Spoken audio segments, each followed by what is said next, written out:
Hey everyone, Joy Brooks with Email and Coffee. I'm talking today to my guest, Frank Mesa. And Frank, tell us a little bit about yourself. Hi, John. First of all, thank you for having me on.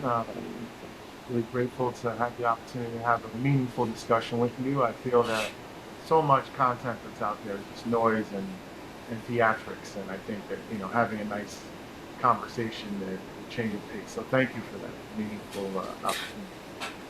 So yeah, I'm Frank Mesa. I am the creator and architect of ERD, which is a a way to evolve through decision precision, and we'll get into that later. I authored a book.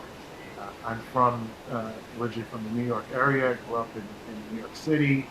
I have 30 plus year career as an executive leader, and recently retired from that career. And now I am consulting and helping people get unstuck in all areas of their lives. So this is for individuals and organizations, helping them innovate and evolve.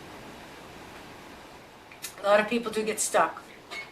I Yes, think I don't think it's a sign of the times. I think it's just a sign of being human. yes, absolutely. Um, the problem with the sign of the times is that, as you said, there's a lot of drama out there, and people get stuck in the drama. Hmm. Um, and drama doesn't solve any problems. Yeah. Just creates theatrics. So, um, having been stuck a few times in my life, I'll probably relate to a lot of things that you said. You had told me, and something that stuck in my mind, you had told me that you worked for the New York MTA, which is talk about drama and theatrics. That's quite a job. Yes, I've spent 31 years at the New York State MTA, particularly Metro North Railroad. So that is a very, uh, bureaucratic institution. It has a lot of politics, especially when you get into the management ranks, and a lot of personalities, a lot of stuff to navigate.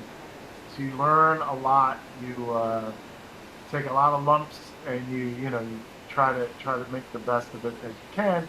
But I always focused on the mission of you know recognizing that our job was not to move trains, our job was to move people. And that's why I was successful in my career, because I understood that, you know, what I did allowed, you know, children to go to school, allowed parents to go to work, and allowed grandparents to go to the doctor and get health care and things of that nature. So that really was the meaningfulness of my job. I was the Chief Operations Training Officer, responsible for the training and qualification, certification, and development of the entire workforce. So I took that very seriously, because again, you know, we had people's lives at stake. It wasn't just we weren't selling widgets or ice cream or anything like that. It was real serious stuff. And if it's a hazardous work environment, if people don't follow the right procedures and protocol, it could very quickly become dangerous. And I did see a few people lose their lives over the course of my career, people that I actually knew. So it was a very serious situation. What you said reminded me that you're a people person and I'm a task person. So that's very important for people to recognize in their careers. It's not meant to be that you're better than I am or you're not better than I am. It's really the way some people, I guess, move through life. Some people, and that's not also to say that somebody who's a people person isn't also task minded. But I was not a people person. When I went to work, it was all about, okay, what do I need to do? How long do I have to do it? What's next? Is there a problem? Can I fix it? That was the way I looked at it. And people people got in my way. And I wasn't I'm not it sounds like I've given up, but I'm not necessarily capable of managing that. Nor do I enjoy it. That becomes annoying to me. Well, I think there's a lot to be said about knowing what your personality type is and then working within the strength of your personality type. Because I'm a people person and I worked in a highly operational environment, I gravitated towards training because that was the people aspect of my of the organization, right? Operations, hardcore operations, wasn't necessarily something that was appealing to me because that was very task oriented, right? It's like just get it done. Who cares? We don't need to be nice. We don't need to, have any of these human skills. It just needs to get done. Get that train out of the yard. Get that train out of the shop. Get that train over the road. And that's my job. That's my job. Absolutely. So if you're good at that, then that's where you should be. I know. The other day, I saw a post on LinkedIn, and the post was basically talking about the fact that if that tasks shouldn't include meetings. That if you say let's hop on a call, that's problematic. And although I'm not a people person, I require a task to be clear as day. Mm-hmm. I don't need to think, well, do they mean this? Because if they mean this, that's like going this way. But if they mean that, and sometimes I do overread into something, but I want it to be clear. Not only that, my mind works like a risk management. So I'll see something and I'll go, oh, immediately. What's wrong with this picture? Right. So that's how I navigate projects. Like, wrong, right? I don't know. It is the way I know it now. So I answered back to the LinkedIn post. I'm like, sometimes you need a conversation about things because it needs to be clear in the mind, in everyone's mind. Not only, okay, I push this task along, they get it, and they're going to do it. And they're going to come back and it'll be fine. So I said, a conversation, hop on a quick call just to clarify everything is important. And the answer was, well, leadership, that's a problem with leadership. If the leadership can't clarify something, there's a problem there. And immediately I thought to myself, that's if you're hiring leadership with communication skills and people skills. That's not necessarily what happens in leadership. Well, that's the work that I do. The consulting I'm doing now really equips and develops people in leadership. So, an example in my case, in my experience, you have let's say, let's take a guy named Joe. Joe works in the shop. He turns a hell of a wrench. He's a great mechanic. He does his job really well. Subject matter expert in his mechanical skills. His supervisors notice his skill set. They say, hey Joe, come in tomorrow, wear a tie, you're gonna be a boss now. Right? Joe comes in, he has this great skill as a mechanic, but as you said, he has absolutely no people skills, no communication skills, no de-escalation skills that he's developed. I mean, he'd be lucky if he had them naturally, but generally, being a mechanic and having those skills, they're not transferable, right? Like you're dealing with tasks, you're dealing with procedures, you're dealing with things of that nature. And so what happens is now you have someone thrust into a leadership position that is at a disadvantage because now they're, what made you successful at the previous level doesn't ensure success at the next level because you need a whole new skill set. Like when I went from being a locomotive engineer. So I started as an assistant conductor, became a conductor, then I became an engineer, and I was a locomotive engineer as the person operates the engines and the trains. Those were good for me. Like, I was good at that. And then I was asked to come and be a trainer. Now there's a whole other skill set that you need to learn to be a trainer. If you look behind me, I have a bunch of certificates and stuff and diplomas because and awards because I had to learn a whole new skill set, platform skills, communication skills, writing skills. I needed to learn a whole bunch of new things to be successful at that level. And then when I started to grow in my career and start to manage others, I needed to adopt new skills because now I had to deal with subordinates, and those subordinates had their own challenges, and I needed to, put together a team that was very successful. And so certain people had certain strengths and had weaknesses, and I had to figure all that out.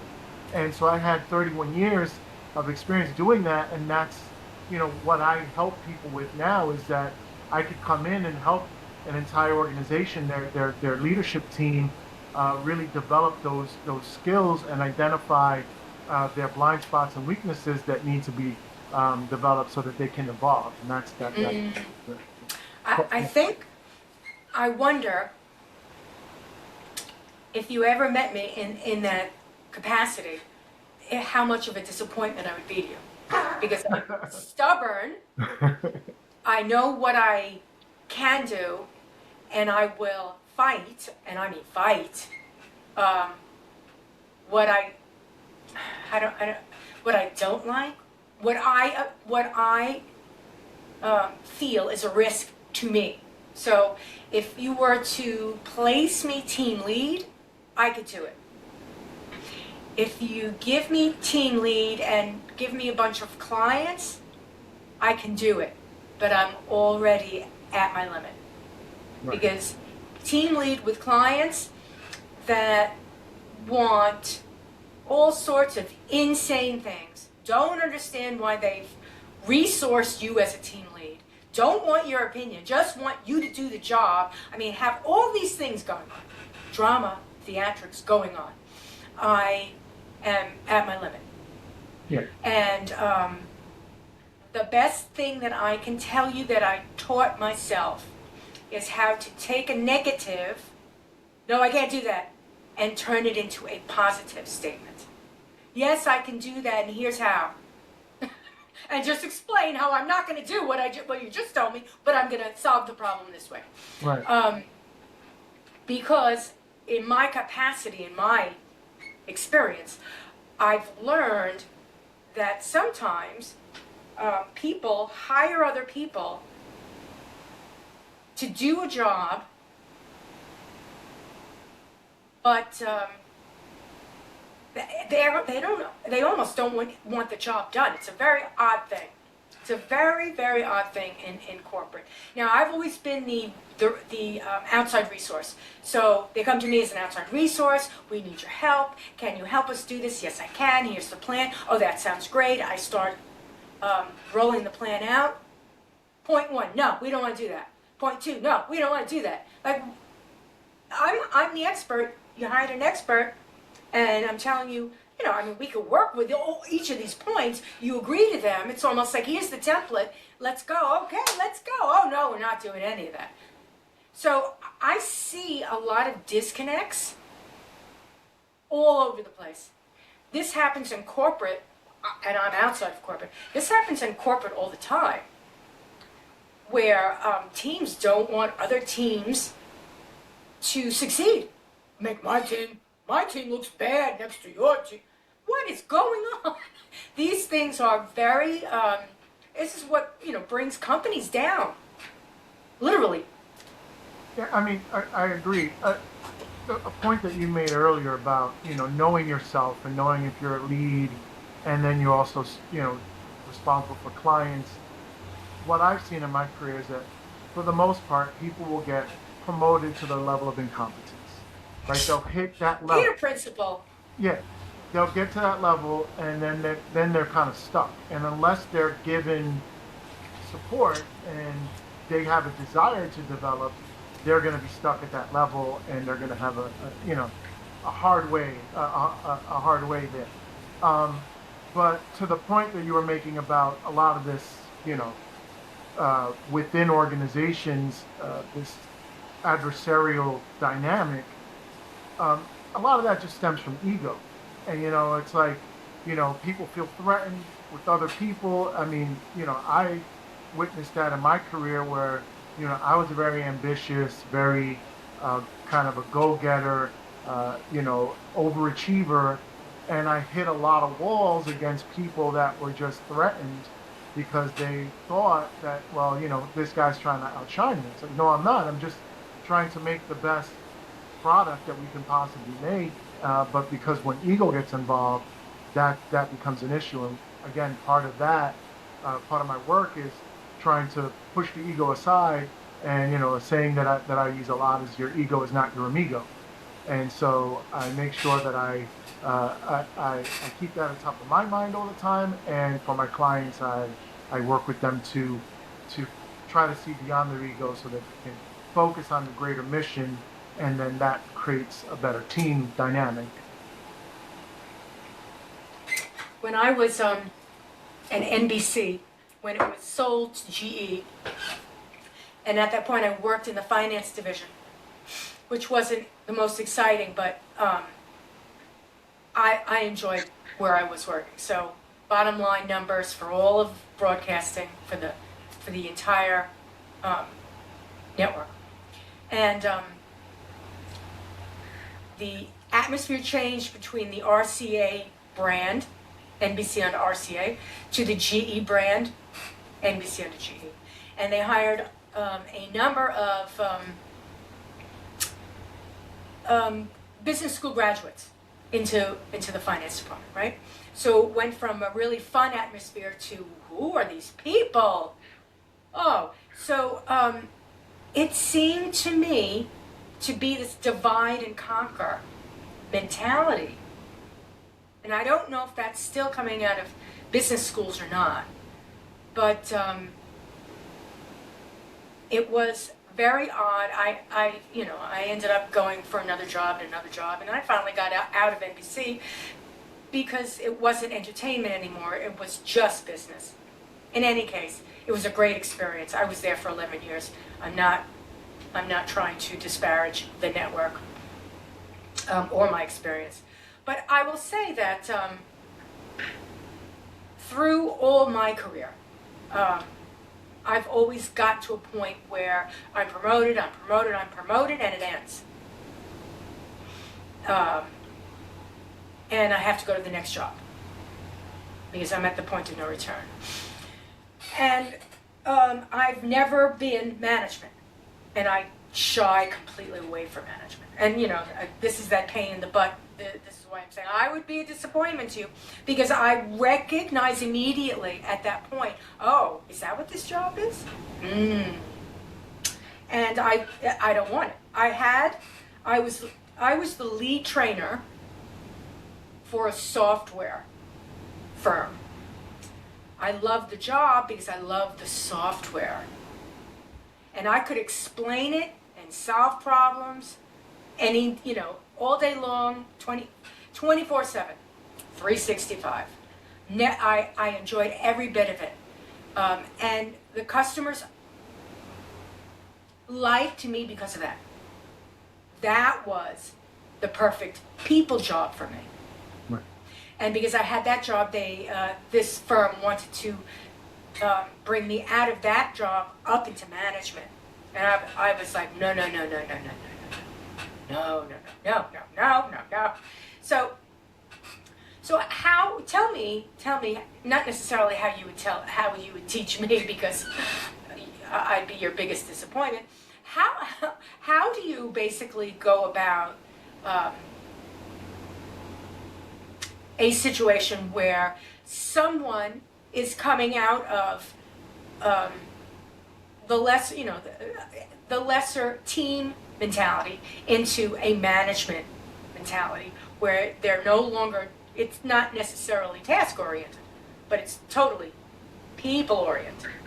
I mean, how does that work? Well, I had a lot of that in my career. I believe,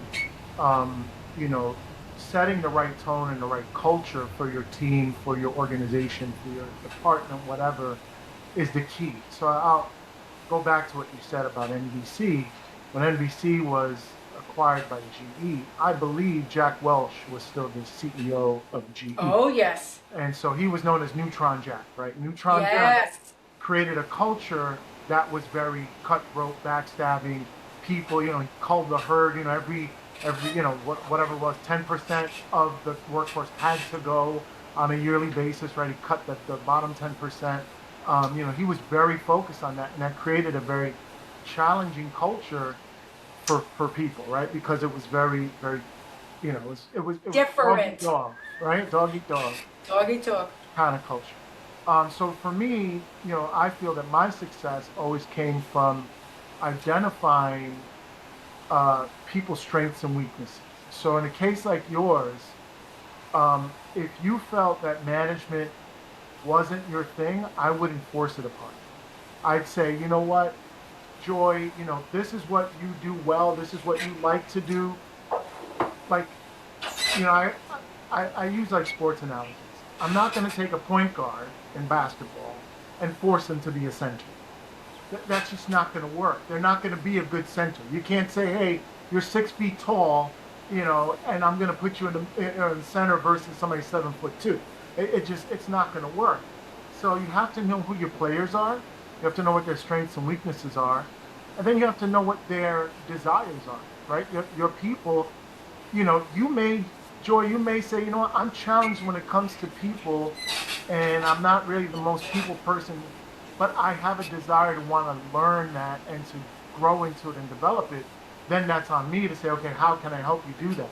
As your leader, how can I help you develop it? But if you say to me, absolutely not, Frank, I do not want to do that, I'm going to say, okay, how can we get you in a place where you feel the most productive, you're providing the most value to the client, to the team, and you feel the most satisfaction, so that we can have you at the best place. Really is the key. So it's getting to know your team, getting to know your people. People.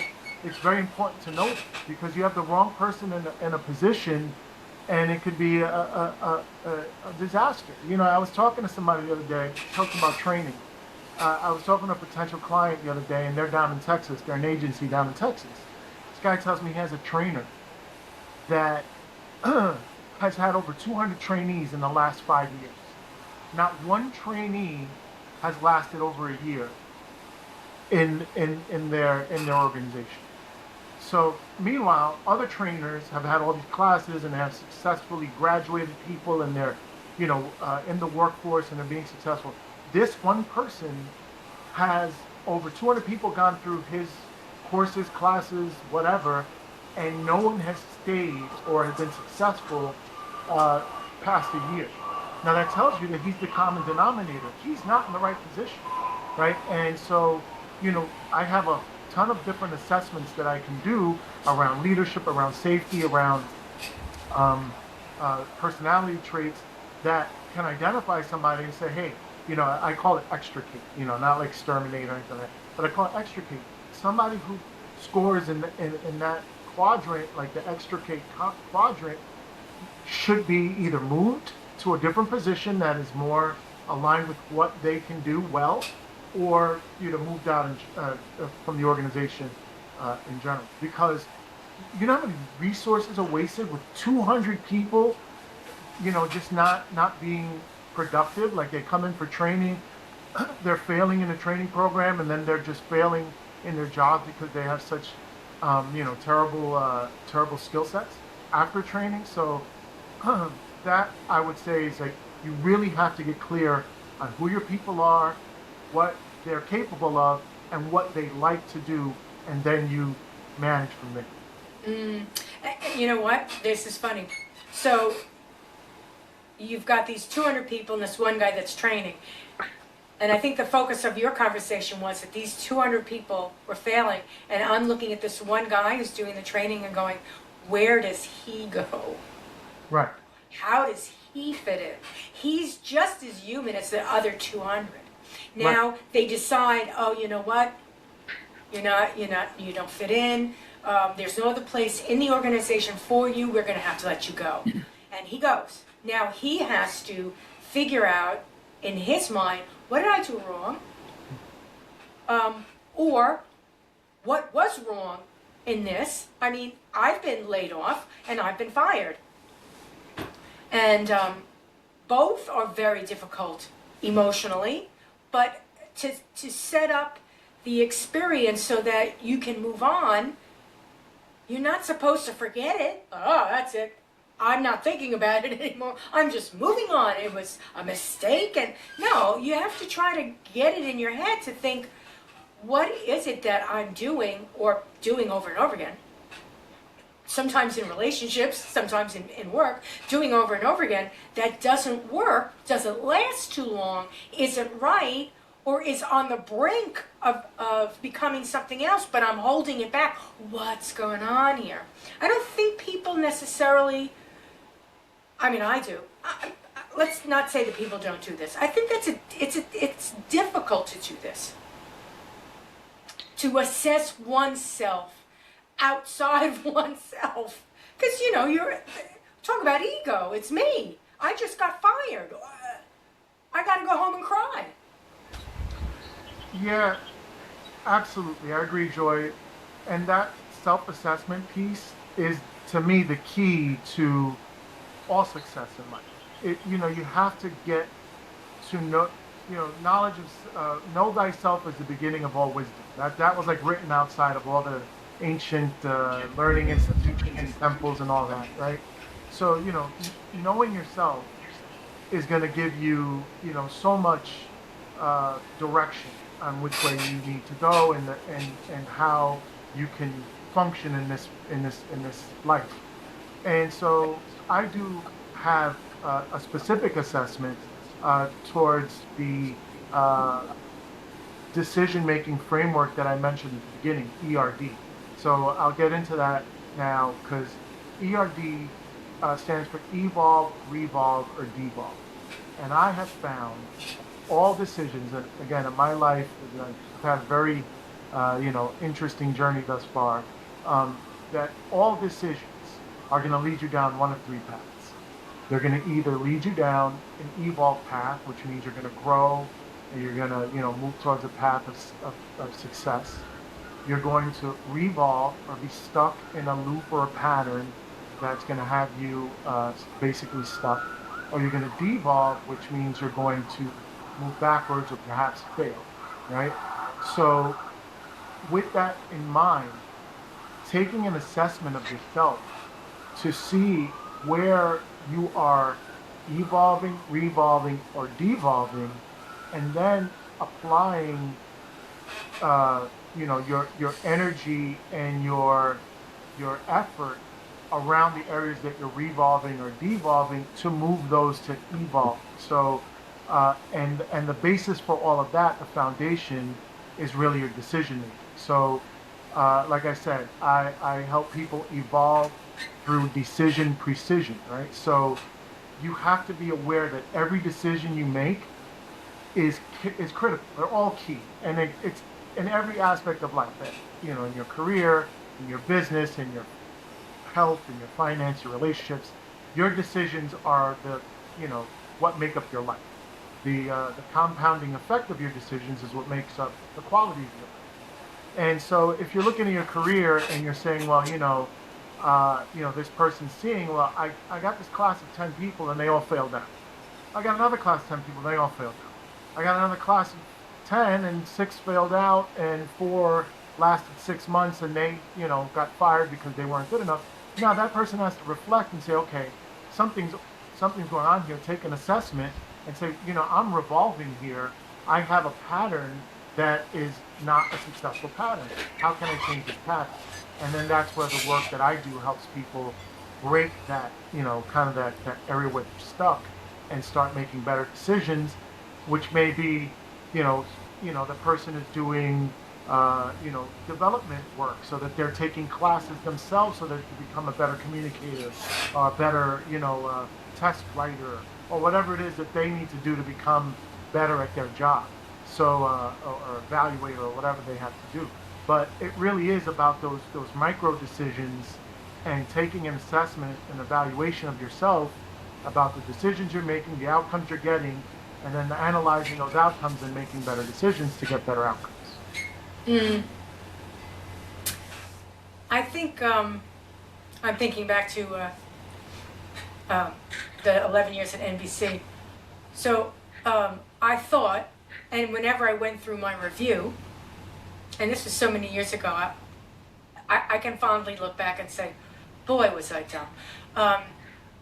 All my reviews, so what do you want to do? You know, what are you doing? Are you like what you're doing? Where do you want to be in 5 years? And I said over and over again, I want to be in production. I want to write for production crews, for television. And whether or not they looked at me like, what? That's not the point. The point was, I was at the very beginning of tech at NBC. So they had, used an old term, Wang workstations. I remember those. And dumb terminals. That's what they had. Everybody had one or the other at their desk.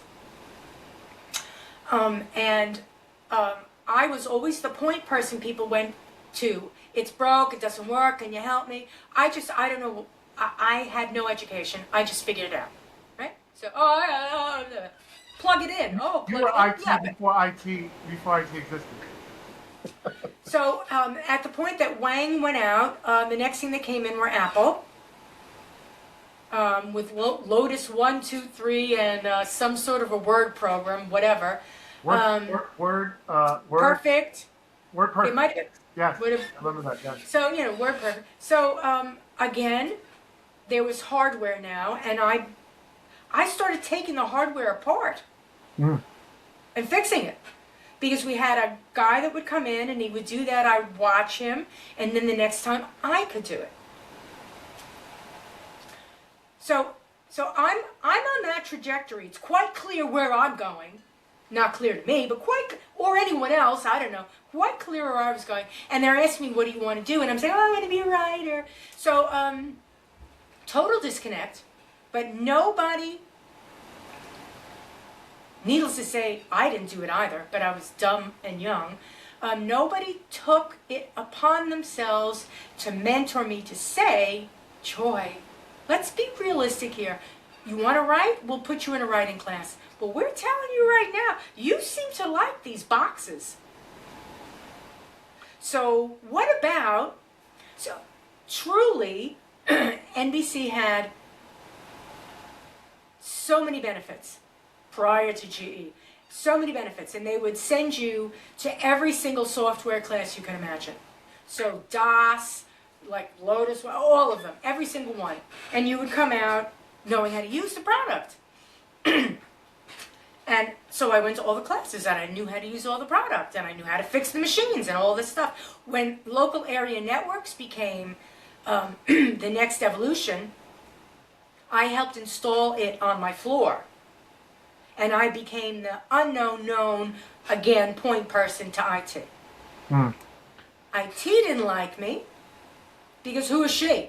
Right. But they put up with me. My guys didn't like me. Oh, who does she think she is?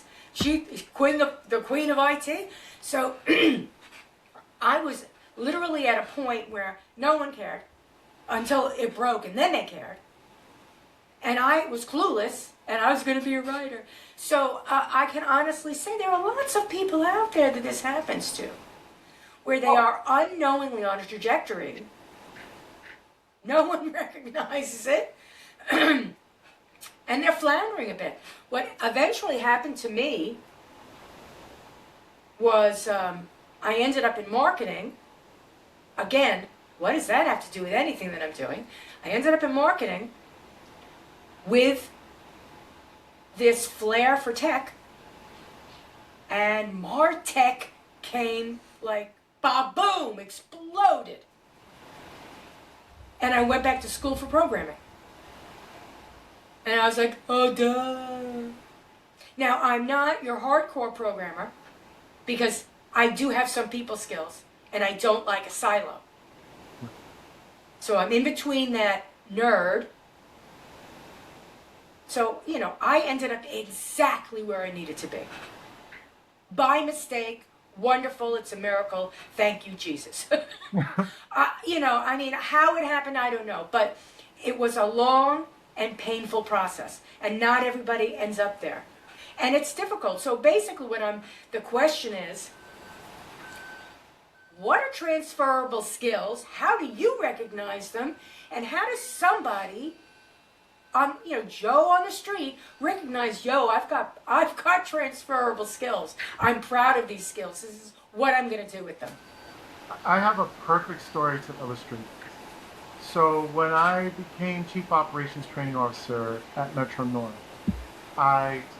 first thing I want to do is restructure the department, the organization, to service the agency much more efficiently and better, and to create new, innovative ways of making more effective, stickier training.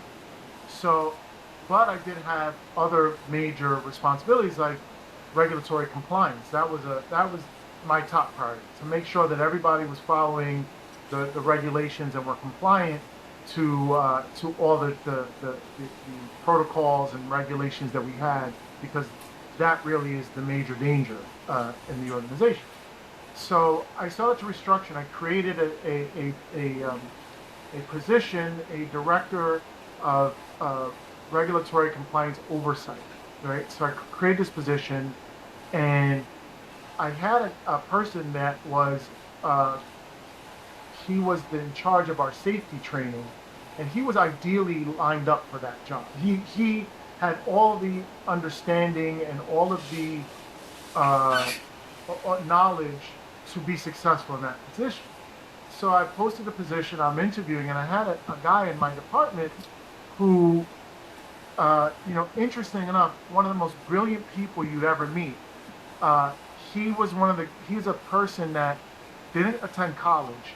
He got a job at the railroad right out of high school and was in the administrative side. So he was like, he was kind of like the administrator. He was like the department administrator. But I knew that he was like a tech, he was like you. He was like a tech whiz. Like he was, he'd be in the office and people would ask him questions about their computers. He'd go help them with the computers. He'd build spreadsheets that were out of this world. He'd build, websites for everybody. Like he was doing all kinds of other things that were outside of his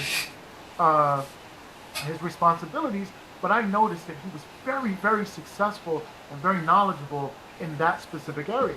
So when I put up this job, I'm interviewing for the job, and he puts in for the job.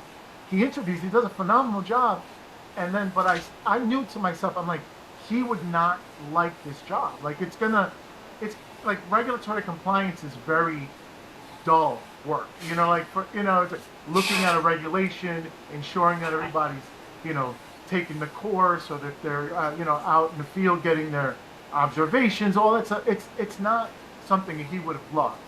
Just because I got to see him and know him.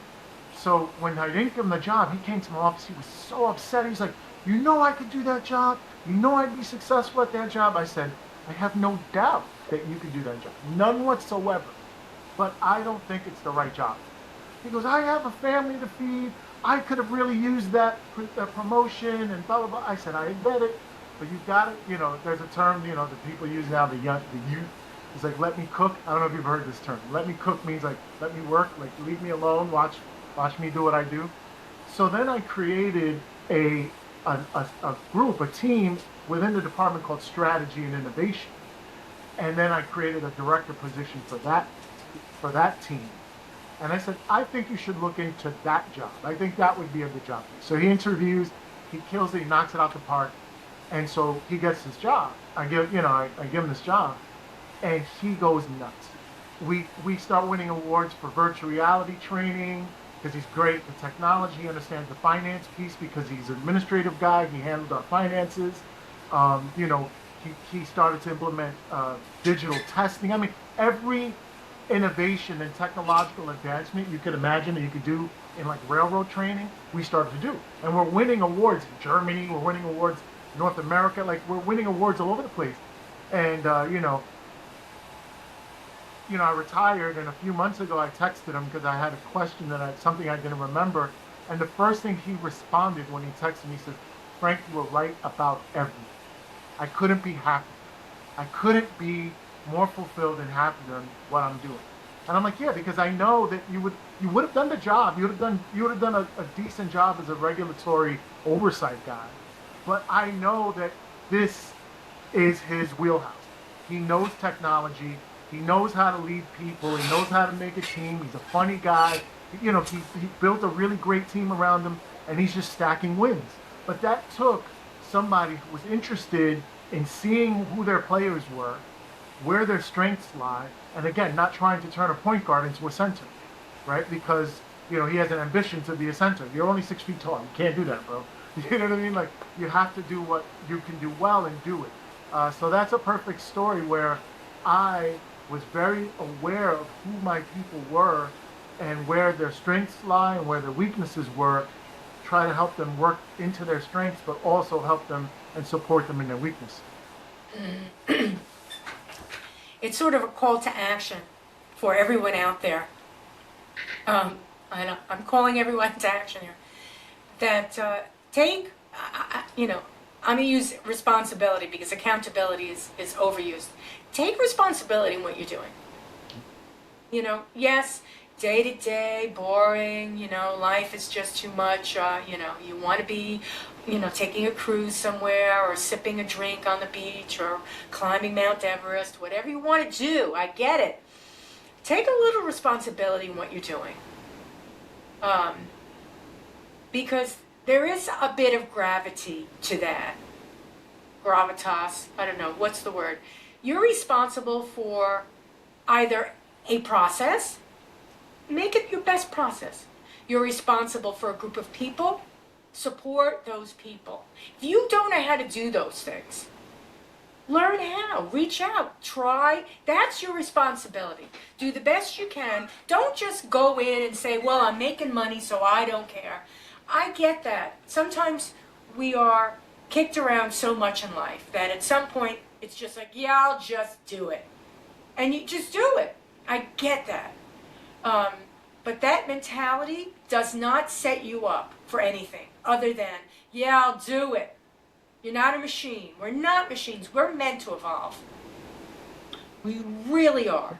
100%. And to me, like I said, you have to have a clear mission and vision and an understanding of what you contribute to the greater whole, right? So there's this story about, you know, when NASA was, you know, planning to put, you know, man in the moon and all that, that they had these women that would come in the evening and they'd clean up. You know, they were basically the office cleaners. They'd come and clean up all this reams of paper that were thrown everywhere and pencils and all this other stuff. And they were so excited about their jobs. And people, you know, I don't remember the exact thing, but I think it was like a reporter who saw them and said, why do you seem so excited about the work that you do?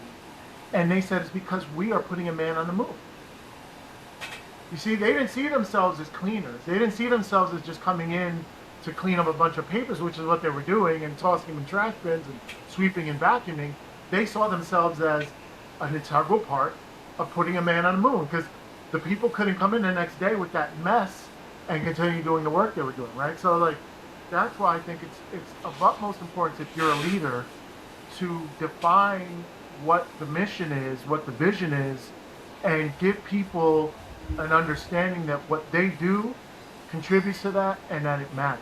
And so, again, you know, a child relying on you to take their parent to work and bring them home safely is a major deal. It's more than saying, we got to move this train out of the shop. Moving this train out of the shop might be a task, but knowing that that train is going to carry a parent, that's going to take somebody to a job, that's going to provide for, you know, a child's livelihood and everything else. I mean, rather their lifestyle and their food, and then, you know, that person needs to go to and from work safely, and that's what we do. That makes a difference, I believe. I think people see a difference. So, you know, you have to kind of get clear, like you said, it's not just like watching the days go by. Like, what, you get more satisfaction of knowing that what you do matters, somehow, somewhere. Right? Even if you're like slinging a hamburger. Yeah, of course. Even if you're slinging a hamburger. There's something to be said, like one of the lessons that I learned, it's like, yeah, you know, not everything is great in life. You'd rather say no and just be done with it. But sometimes you need to take a negative and turn it to a positive. So we all need that first job. Mm-hmm. That first job is very important.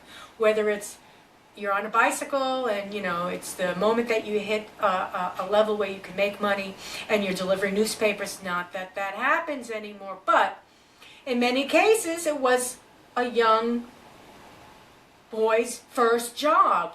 A girl was a babysitter, a boy delivered newspapers, silly things like that in the old days.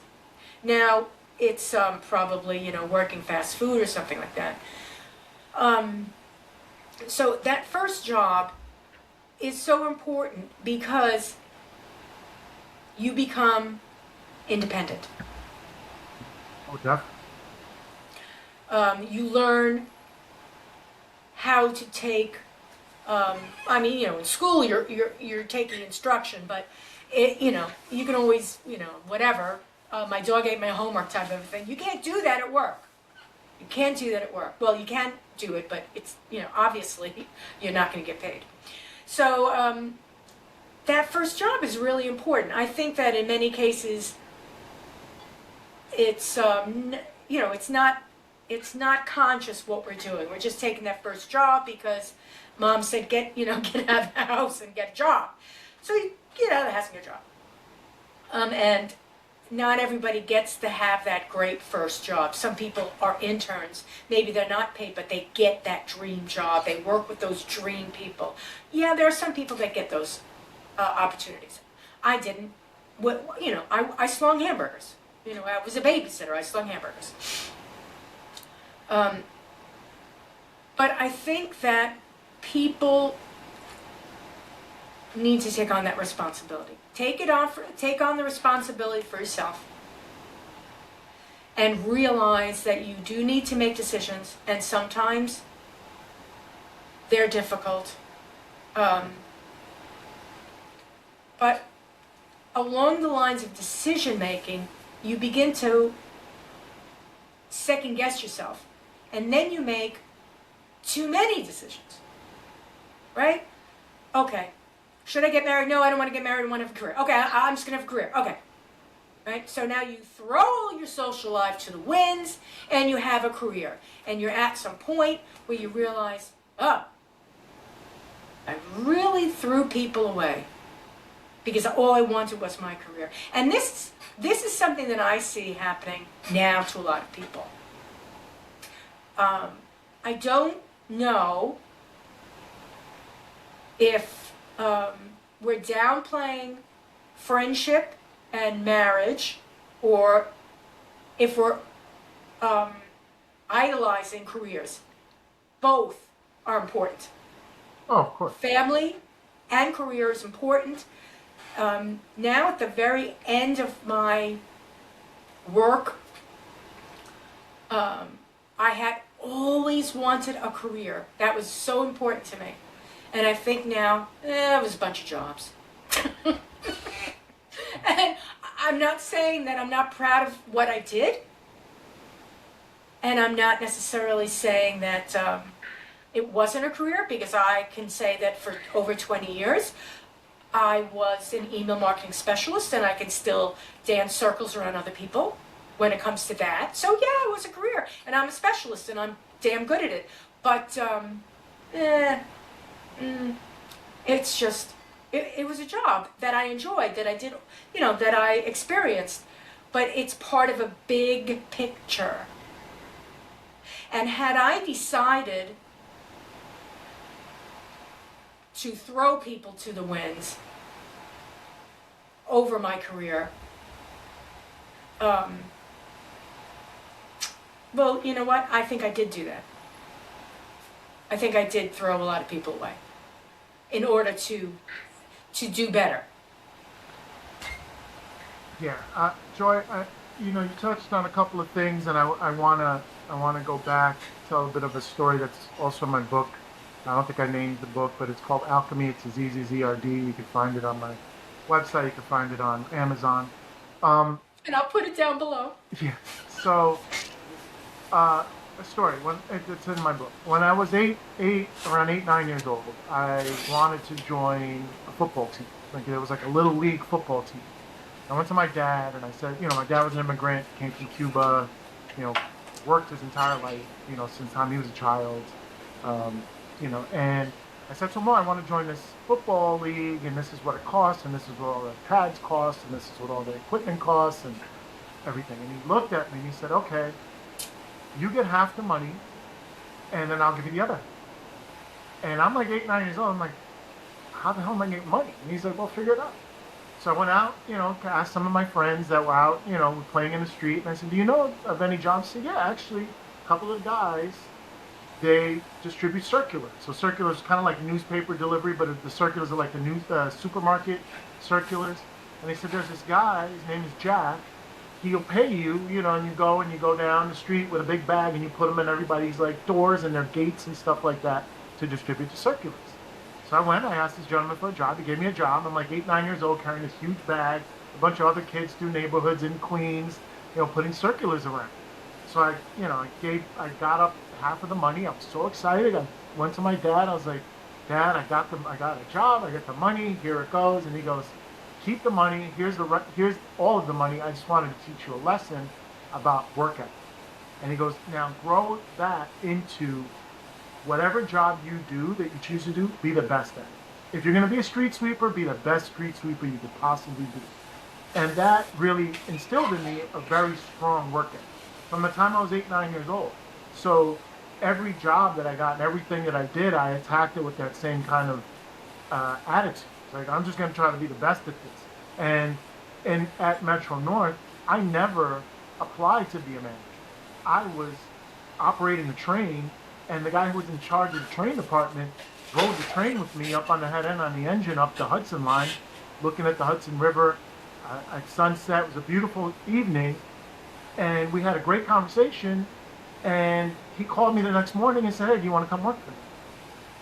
I never applied for the job. He said, do you want to come work for me? And that was because I guess he recognized my work ethic. He recognized, things in me that, he felt was a good combination for his department, for his team.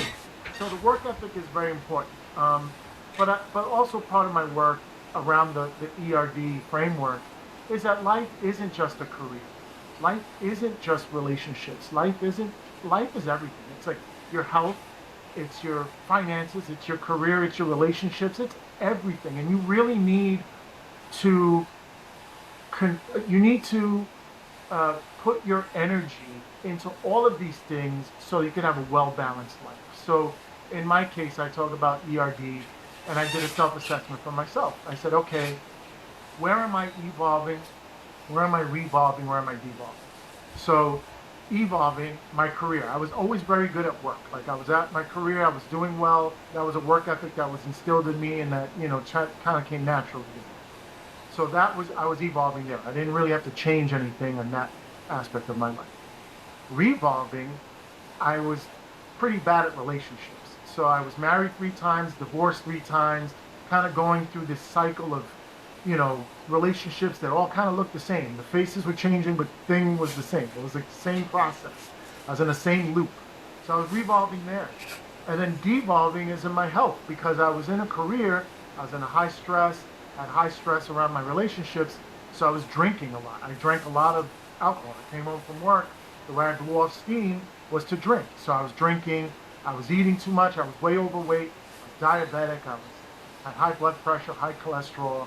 My health was quickly going over a cliff, right? It was not gonna end well for me. And I realized that I need to apply the same energy and the same effort in my career. I need to do the same thing in relationships. I need to do the same thing in my health. I need to do the same thing in my finances. So I started to, choose or decide to evolve those other aspects of my life. And little by little, like I said, because each decision makes a difference, I was able to get control of all those other aspects of my life. So now I'm in the best health I've ever been in. I'm 55 years old. I'm in the best health I've ever been, and I'm very happy with regard to relationships in my life. My finances are stable, and I'm confident around my money situation. And my career has evolved from a agency executive to now I'm doing entrepreneurial pursuits and I'm consulting, but that's also very fulfilling. So life is one indivisible whole. And one thing I think that a lot of people realized, particularly with the IBMs and the GEs of the world, back in the 80s, 90s, early 2000s, when they would just, you'd be in your 28th year and they'd come and lay you off. And, you thought you were going to retire, and you thought that, you're going to be loyal to the corporation's going to be loyal to you, and, you were going to have this, wonderful story. When people start to realize the corporation's not loyal to them, then they started getting turned off or whatever. But understand that your career isn't the end all be all, because that can certainly happen. You could have a, company go out of business, whatever. What you do for a living could completely go away. Like AI is probably going to take away tons of positions and careers now, right?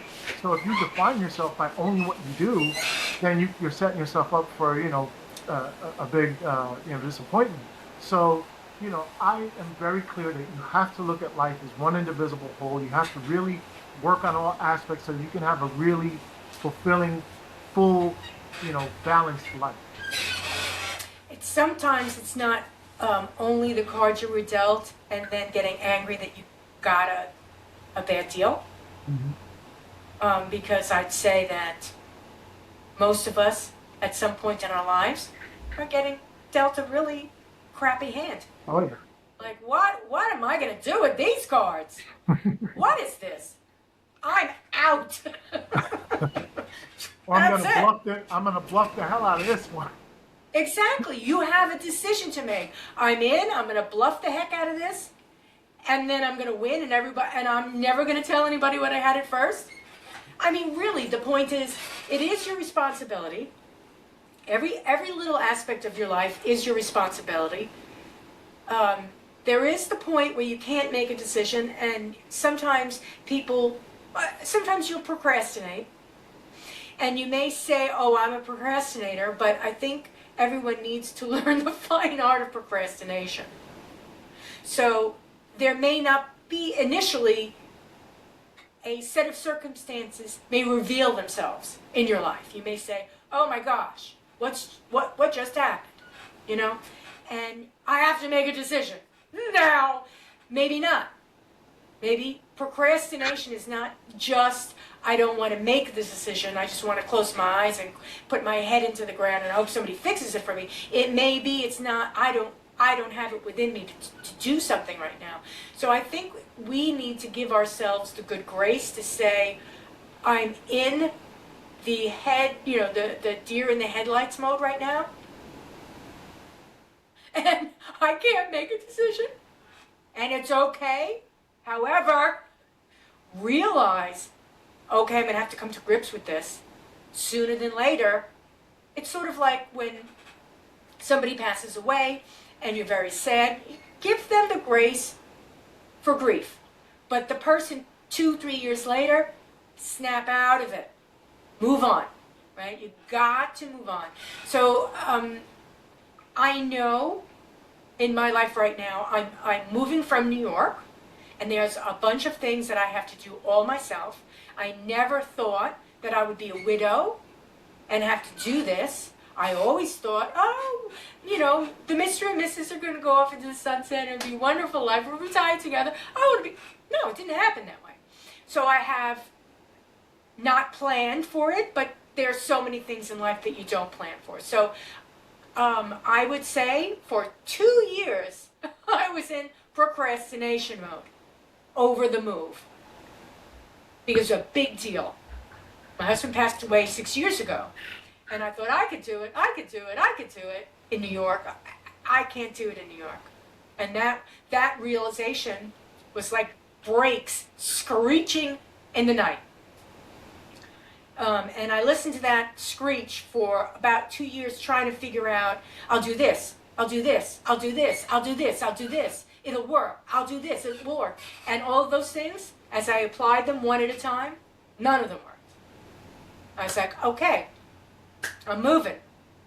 And that realization put me again in another, I'm moving, how do I do this?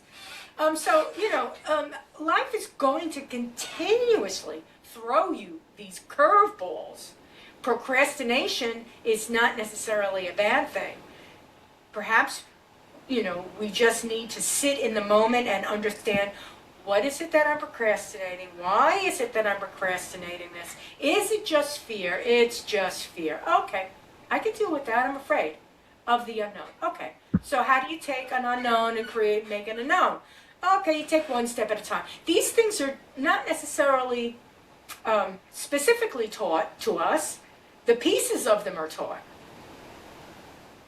And yes, you can go to somebody if you have the money, and you can pay somebody to help you through it. That's a wonderful situation. Wouldn't I just love if I could have hired somebody to take me through this? It would have been wonderful. But the reason I'm moving is because the finances are not going to withhold in the next 20 years of my life, given what I've got now. So I have to handle this myself. So what I'm basically summarizing, what I'm saying here, is that negative things that happen are not bad and to be discarded and ignored and thrown away. Bad things are necessary. And again, how do I say negative and turn it into a positive? That's been my life. I mean, it's everyone's life, Joy. You mentioned you mentioned that asking for help. Seeking support is a decision, right? That is a decision. If you recognize, hey, I'm stuck, I'm procrastinating, I'm not moving, and I'm having challenges. Seeking support is a decision. To say, I recognize that I can't do this on my own. I'm going to seek professional assistance. I'm going to seek support from the community, from my family, from my friend group, from, I don't know, whatever. But that's a decision, right? So it's saying, I am making a decision to act on this, and maybe I don't have the wherewithal to do it myself, but I can get somebody to help me do it, or get a book, or whatever it is. But, all of that is a decision. To the other point that you were making about, not like life hitting you. Life hits everyone. No one, no, there's this saying, like, if you watched a movie and the person was just like skipping through a field, through the entire movie, nothing happened, would you even care about that? Like, no, like, you want somebody, like, it's going to be the highs and the lows and the struggles and the overcoming the challenges and the hero's story and all that stuff and the heartbreaks and the getting over it. That's what makes life worth living. That's what makes a movie entertaining. That's what makes a book interesting, right? That's what life is. Life is the ups, the downs, the bumps and the bruises, and the learning from all of this and processing it all, and just hopefully overcoming it and not falling victim. Because that's the one thing that I've been through a lot of stuff in my life, and I really make a concerted effort to never look at myself as a victim. I am just another human being that is going through a lot of crazy stuff, because there's people that have gone through a lot crazier stuff than I've gone through, and there's people that have gone through less and have been affected much more. So, it's all very subjective, but, searching for and seeking help or support is a decision, and expecting life to just throw curveballs at you is really the way you should be thinking, because if you think it's all just going to be smooth sailing, you're in for a rude awakening. I don't know when it happened, but there's a money-making machine, making money out of victimhood. Oh, There's a money-making machine making money off of people, so that, I don't know, it's they're become an kept out. industry. It's an industry. It's an Victimhood industry. is an industry. And that's very sad, because we need the tools to be able to say, okay, all right. I need to celebrate it. Maybe a little party of one. Mm-hmm. When I had a few layoffs that were somewhere between a layoff and a firing. So I guess they were being kind to me by telling me, "Oh, we're laying you off." Okay, I'll take it. So I went home. one day, I said to my husband, I said, we're getting half a day today, so when I come home, don't worry, I'm not laid off. Wouldn't you know? That day I got laid off. Oh, wow. So I come home, and he's laughing at me now because he thinks I'm, protected. I'm like, no, I'm no. And that was the last job.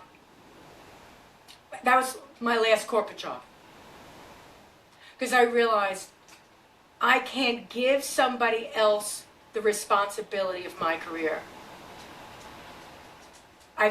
It hasn't worked up to now for 150 different reasons, and now it's got to be all my fault, or all of my accolade. Either one, do it right or do it wrong. It's me. And so I didn't look for a full-time job. I started looking, for contract work, Right. having no idea what I was going to do. Other than I had a secondary, I had an associate's degree in programming. I figured, I'll make websites. Right. Like, how are you going to do that? I don't know. I'll figure it out. I did. I figured it out. Because I took the responsibility myself. And bumpy road? Bumpy. There were times, 4 o'clock in the morning, I would say, you can't pay me enough for this shit. Right? But the truth of the matter is, the thing that I got out of it all was that I could figure stuff out. So give me any problem, I'll figure it out. Which is why this move, even though it's killing me, every piece of furniture, he sat on that furniture, and I'm like, I can't throw it away. Oh, that was his shirt. Oh, I can't give that away. Oh, it was his spoon. I mean, come on, woman. Every single thing that I touch that I need to move past stops me. But I say to myself, okay, give yourself a day. You're going to figure it out. And I think that everybody has that, not that particular, but everybody has an extraordinary skill. I think everybody has it. I don't care your IQ. I really don't. You could be the specialist person on the planet, and that specialty is real. Because your specialty could be, I make friends instantly. And you may not think, well, that's special. No, that's not an easy thing. Whatever it is, it may be, other people may not think that it's a great strength, but I think everybody has something incredible to share on this planet.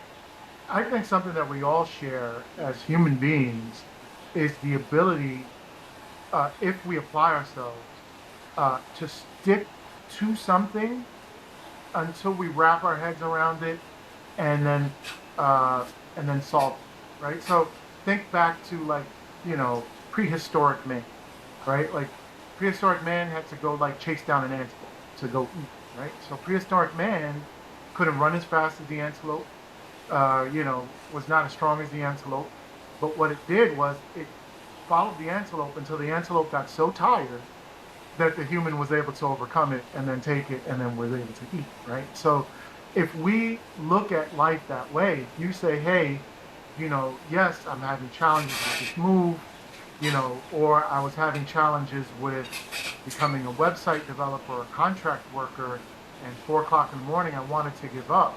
But you chose to not give up and to continue pushing through, you eventually figured it out. And when you figured it out, it gave you the confidence and the skill and the knowledge to figure it out the next time, and the next time, and the next time. So that every time you're faced with a challenge coming through, you say, no, I've seen stuff like this come at me before. I've bared through it, I've leaned into it, I've solved it in the past, and I'm going to do it again. And I think as all human beings, we all have that ability to just stick to something, not be discouraged, not give up, keep pushing through, eventually you'll pop out the other side. Like you'll get it, you'll figure it out. You figure it out. My heart goes out to people that, for whatever reason, give up. My heart goes out to them. I mean, we don't whether get a you're lot a of support. drug That's addict the or an thing. alcoholic or any of those things, I mean, in many cases, you've got some very creative people that oddly give up. And it may be because of the way their mind works, that it's different than other people, and that although they're highly creative and can, fabricate things or sew something or whatever they could do, whatever their strength is, that is so extraordinary, they still give up. My heart goes out to those people, and I don't have an answer. But, like it's cliche because a lot of people use the example, but like you think Thomas Edison, and you said it's a mindset thing. Thomas Edison, right, was asked, hey, it's taking you 10,000 tries to try to, to create or, invent the light bulb. And he said, no, I've learned 10,000 ways how not to. Right? So he just had a different mindset. He saw Right. every opportunity and every failure as a learning experience on how not to do it until he figured out how to do it. Right? So it's like, if you have a different mindset and you say, hey, failure is part of the gig. Like it's part of the equation, right? I'm going to fail, and then eventually I'm going to succeed. But you just have to be able to, weather all those storms of failure and discouragement and negative self-talk and, and fear and all those other things that, we're afflicted by as human beings. Our minds play tricks on us that way.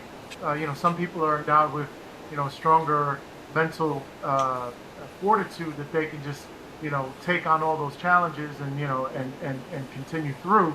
Other people just don't. But that's where again support helps, because that's my passion. My commitment is to help people become more empowered through more precise decision making and better decision making, and understanding that it's not a huge undertaking. That if you want to accomplish something, it could seem overwhelming. It could seem, like it's going to take so much effort to get it done. But when you just break it down to just all you got to focus on is the next decision. If I was going to walk to the corner, I wouldn't be worried about the corner. I'd say, hey, I got to take one step first, and then take the next step, and the next step, and the next step. And next thing you know, I'll be down at the corner at some point. But that's the thing, is that people start thinking about, the overwhelm of, the big picture of things, and not focus on what do I have to do now, next. And not worry about all the rest of that stuff. Just what do I have to do next that's going to send me in that direction. And that's what ERD is. It's like a tool, it's a compass that reminds you that that's the direction you're going in. Keep going in that direction. You'll eventually get it. Right. It sounds to me like something that, and I don't want to, I've said it so many times in this podcast and in life, that there are so many things that are not taught in school, and so many things that our parents don't teach us. And this is the core of those things. It's the capacity to manage the curveballs that some parents do instill on their kids. They teach them. And some, I don't see it at school at all. Well, that's the luck of the dice, right? So that's the luck of the roll. So I have come to the clear understanding that people make decisions because of generally one or two things. They either make a decision because of emotion, or they make a decision because of habit. That's pretty much how they make their decisions. So, there's an idea, an impulse, or an emotion that happens to you. Then you make a decision, and that's either through emotion or through habit. Now, if you have the luck of the dice, and you have high emotional intelligence because your parents taught you high emotional intelligence, then you tend to make better decisions. Or if you have really good habits, because you inherited good habits from your environment, from the people that you've been around, then you're making better decisions because you have better habits. What happens when you don't have a system? You have random outcomes.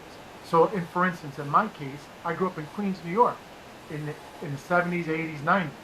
there was a lot of pathology in my community. A lot of drug use, a lot of alcohol use, a lot of abuse of all kinds, a lot of violence. So the habits and the emotions that people exhibited were not positive.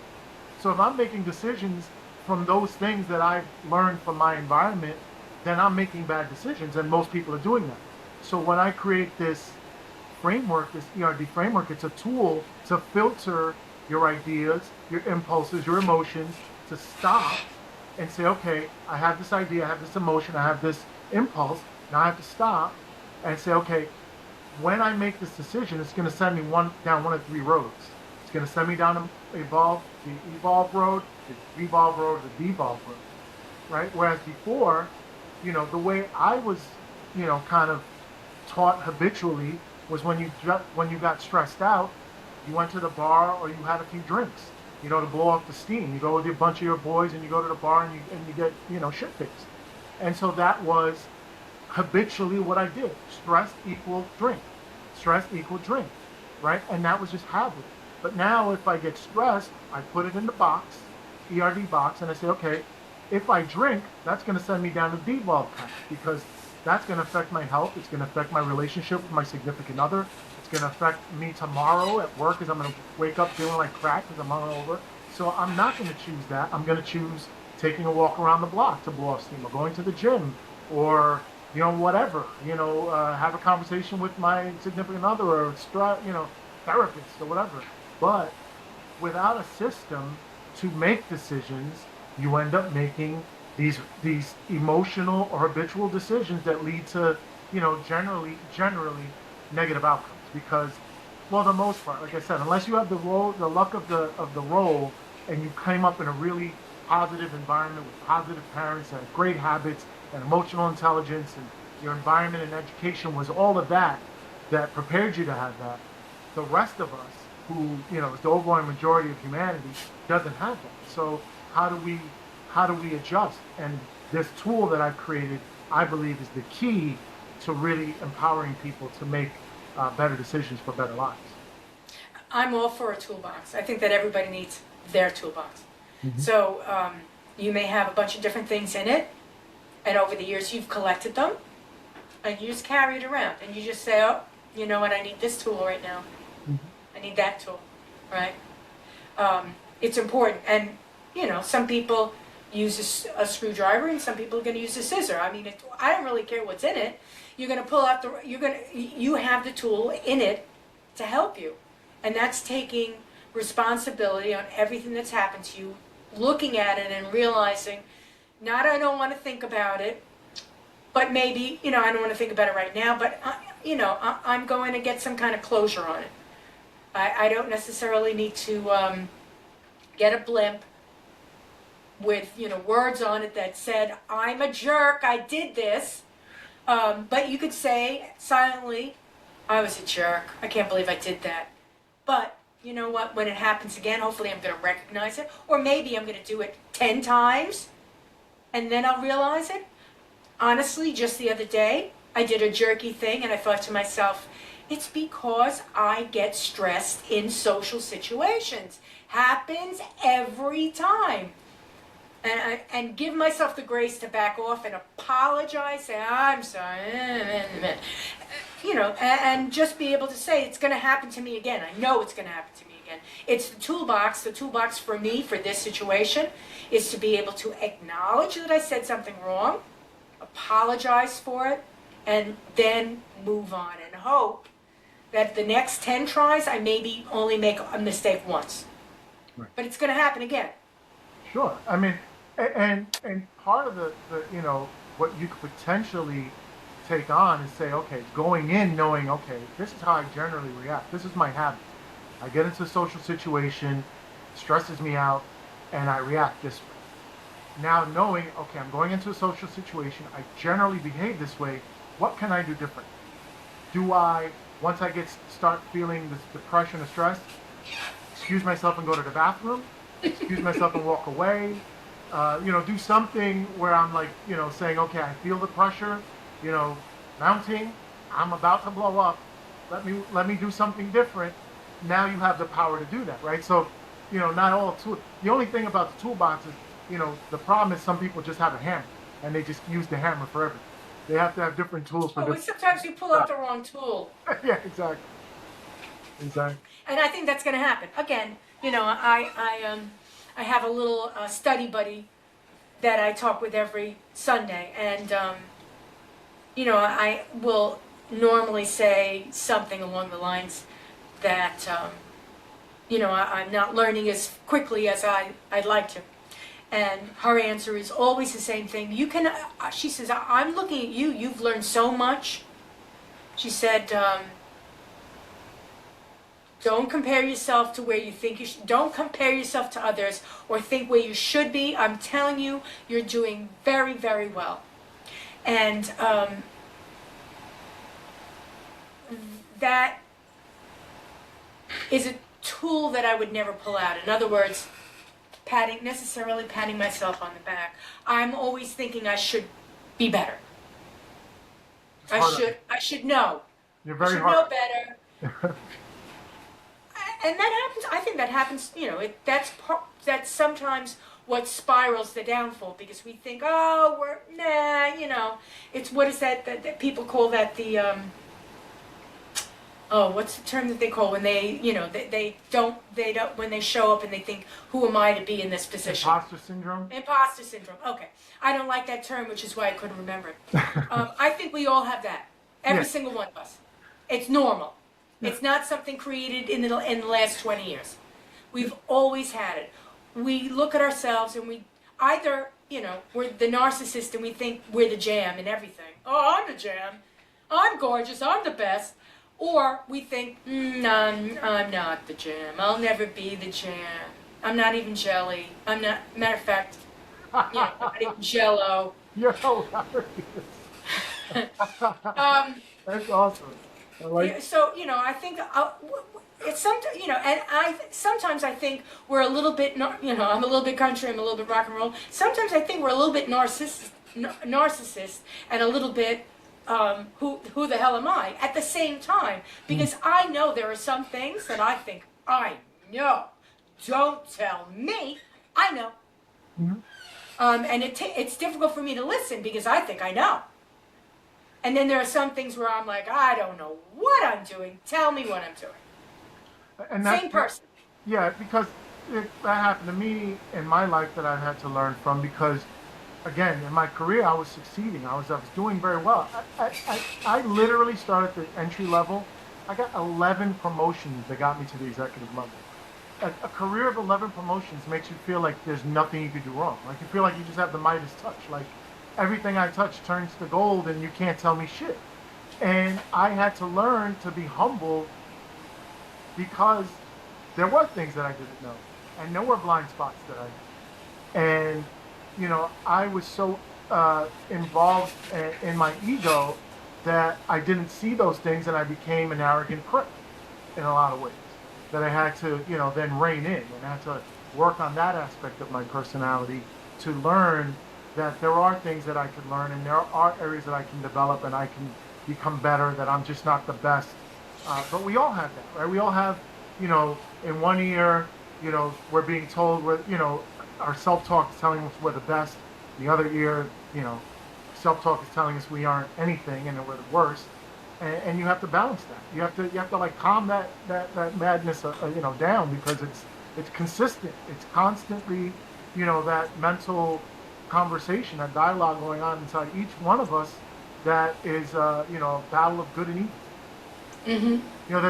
There's a Native American saying that a young Native American goes to the tribe elder and he says, inside my mind there's a good wolf and a bad wolf, and they're constantly fighting.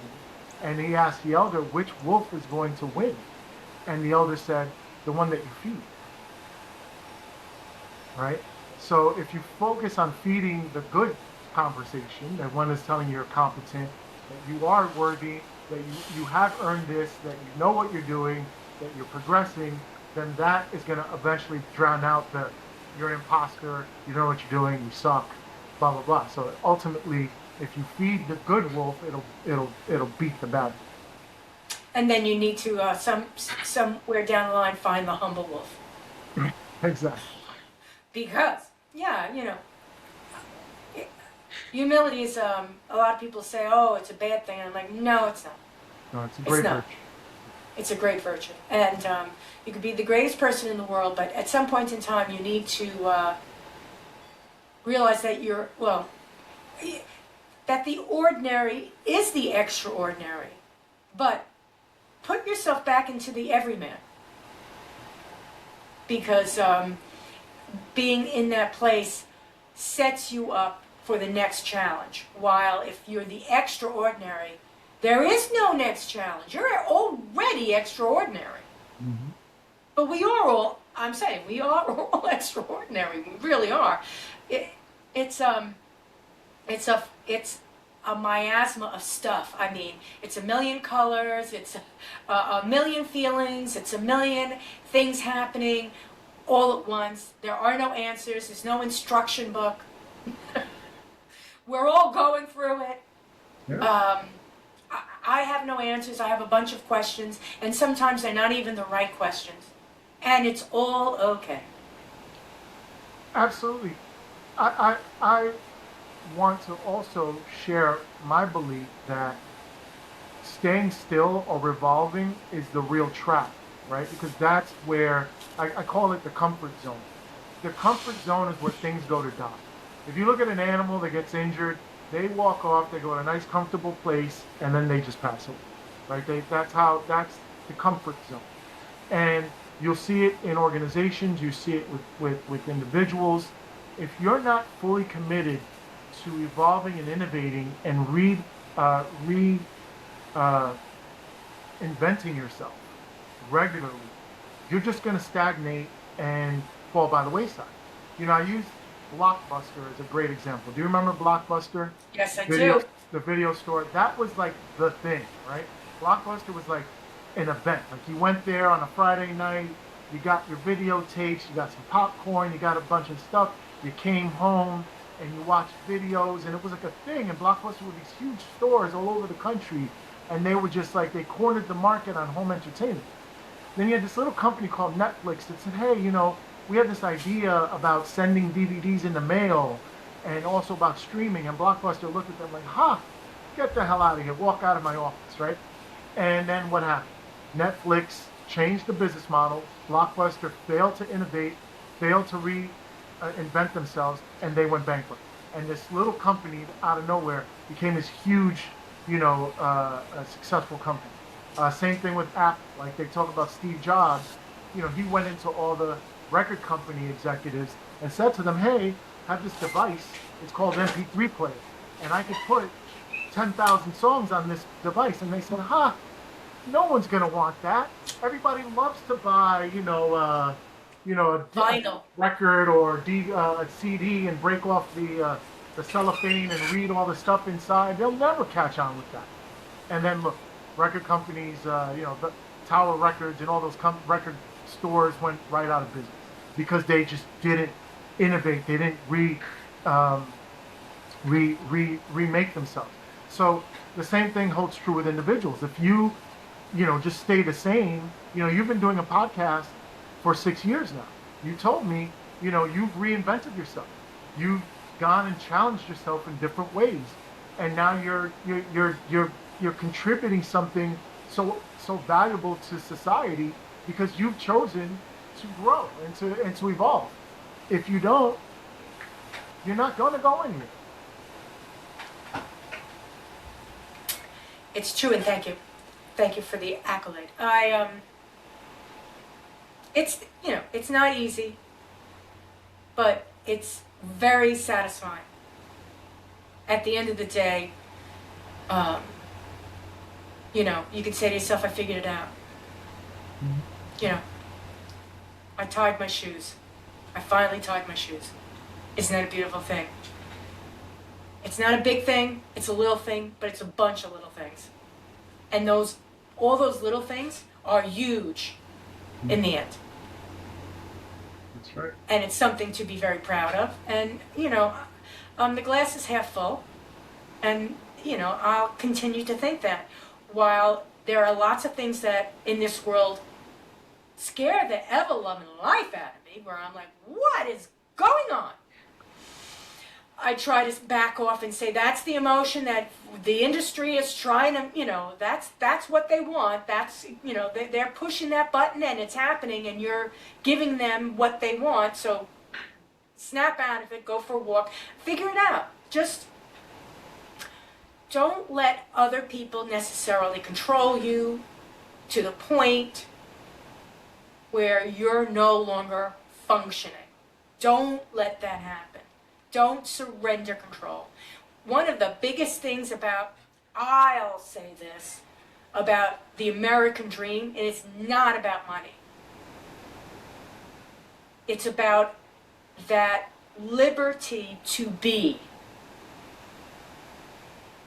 to evolve. Yeah. Because in other societies, they're fixed. They're a traditional, this is what you do, this is you stay put, you've got your lane, it's all cool, don't worry about it, we'll feed you, stay in your lane. That's not what America's about. I think that the functional word about America and the magic of America is it says we are gives you life, liberty, and the pursuit of happiness. There's no money involved in it. Pursuit is the functional word. You can pursue whatever you want in this country, in this society. You have unlimited access and ability to pursue whatever you want, and that pursuit requires you to grow. That pursuit requires you to overcome obstacles. It requires you to reinvent, to invent, to sweat. To sweat. It requires. So pursuit is what makes America great. Is the pursuit aspect. Mm-hmm. I really think people need to realize that. And I'm not saying America's perfect, and I'm not saying that there's not some things that are going wrong, and I'm not saying that they have been in motion for a while. I'm not saying that we haven't made mistakes, blah, blah, blah, blah, blah. I'm merely saying that the concept, America is an experiment. It was an experiment in government. It's the best that humanity has been able to come up with to this point. Yeah, and I think there's we need to keep that experiment evolving to keep it going. You have to say stuff like Cuba. My family comes from Cuba. Cuba doesn't have to build a wall to prevent people from running into Cuba. Right? Their philosophy, their economic model doesn't attract people to go over there for that. They have to build a wall to keep people in. Right. Whereas we have to build a wall to keep people out because there's so much that this country offers. It's true. It's true. And I have to remind myself of that because I grew up JFK murdered, RFK murdered, Martin Luther King murdered, Vietnam War, Watergate. I mean, there are so many things that set us up to thinking this is a terrible place. It's terrible. We're just terrible people. And I have to remind myself, these are our big mistakes. We need to learn from them. Not give up and say it doesn't work. Say this is what happens when you're not paying attention. This is what happens. Charles Darwin, right? He survival of the fittest, created, the theory of evolution. He said that beings develop through trial and error. That's what he defined as evolution. As a country, we're going to develop through trial and error. We're going to make mistakes. Every individual is going to make a mistake. It's what you learn from that mistake and how you move forward that makes the difference. But the mistakes are going to be made. If you feel that in life you're not going to make mistakes, or your country is not going to make mistakes, your government's not going to make mistakes, or your company's not going to make mistakes, then you're sadly mistaken, because everyone is going to make mistakes. It's trial and error that really creates a development. And our responsibility to stick with it, to fix it. Correct. I'm with to you, fix George. it. I'm with you. We're right here. Thanks. It's been great talking to you. We could spend the next 10 years talking. And maybe we'll solve a problem or two. Where can people find you on the web? On the web, they can go to my website, mesasolutionsinc.com. So that's MESA Solutions Inc.com. And there you'll see, my philosophy around my consulting practice. You can get access to my book and the ERD framework and, assessments and all kinds of other things. And, access to my social media platforms and everything else. And you can email me directly. So it's mesasolutionsinc.com. Thanks so much for being on the show. Thank you, Joy. This was a real joy. No one's ever said that to me before. Frank, that's a wrap. Yes, it is. Thank you very much. You bet. All right.